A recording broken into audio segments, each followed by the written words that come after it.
Hello everyone, and welcome to another EcoSpaces Wildlife Garden Design Breakdown and Rationale. On this video, we will be presenting our design scheme for the Oak Farm School. The existing site is an area of grass surrounded by tarmac areas with play structures and surfaces. The grass area is dominated by two large established oak trees with fantastic, almost horizontal, large lower branches. The site regularly floods in winter as expansive areas of hardstanding directly fall into the garden. Unfortunately, this is a more common problem today as modern sustainable urban drainage policies require commercial sites to keep excess stormwater on site to drain back into the ground via the landscape. What usually happens is that a school extends or modernises, bringing these new drainage strategies into place, usually with previously landscaped areas becoming surface, which increases site runoff. The problem is the landscape is never really designed to appropriately accept this new influx of water, resulting in flooding. As usual, the landscape seems to be the afterthought, and from a landscape architecture background, I can tell you that the most successful developments are approached from a landscape design perspective.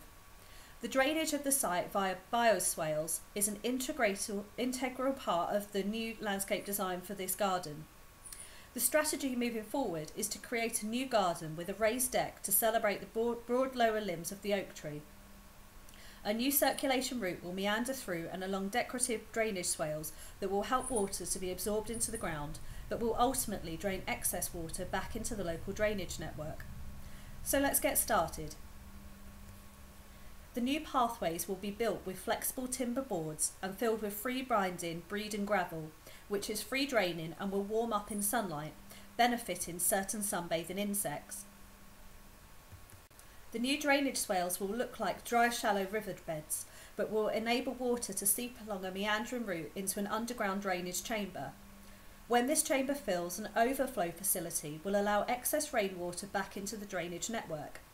The swales will create a seasonal flooding habitat, which is now very rare in the UK, and some specialist organisms rely on seasonal flooding to complete their reproductive life cycles. The new deck will celebrate the limbs of the oak trees and will facilitate outside classes, storytelling, reading, and wildlife watching. Timber sleepers will be used to create bridges over the swales and also benches in the seating areas. Wildflower meadow has been created along the southeast boundary of the site as this is the area which receives the most sunlight. Here we aim to mix sand into the top layer of soil to encourage a heath-like summer meadow, contrasting the relative shade of the rest of the site. We ensured we set in many vertical logs in the meadow ground to create another rare habitat, dry standing deadwood. The vertical logs give an interesting sculptural feel to the meadow zone. The meadow brown butterfly, grasshoppers and common lizards will happily use this habitat. Here we have the grass play mounds. Let's face it, there's no point having habitats in schools if there are no naturalistic habitats that directly facilitate children's play. Tube tunnels which cut through the play mounds create an exciting play area for the children at Oak Farm. Due to the dappled sunlight by the oak trees, we decided to seed the mounds with more shade-loving hedgerow grasses. These grasses do not like to be mown short, giving our mounds a rough, wild look. Nonetheless, the grasses combined with rubber stabilisation grids have created very robust play features for the children and also provide some biodiversity value. Here we see more traditional expansive areas of mown grass, which of course also have their benefits and uses. Bark mulch flower beds will be laden with logs set into the ground, activating the garden's soil life and decomposers such as fungi. Endangered species like the stag beetle will be able to lay their eggs in the decomposing wood, allowing the larvae to grow undisturbed for the 3 years until they transform into adults.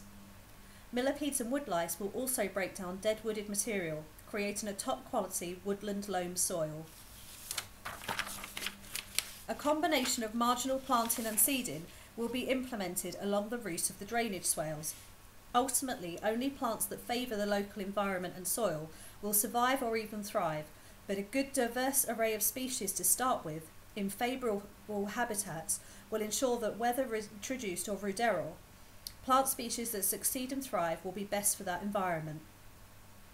In the marginal areas, we planted rhizomes of yellow flag iris and flowering rush, with marginal seedlings consisting of marsh pennywort, ragged robin and bogbean.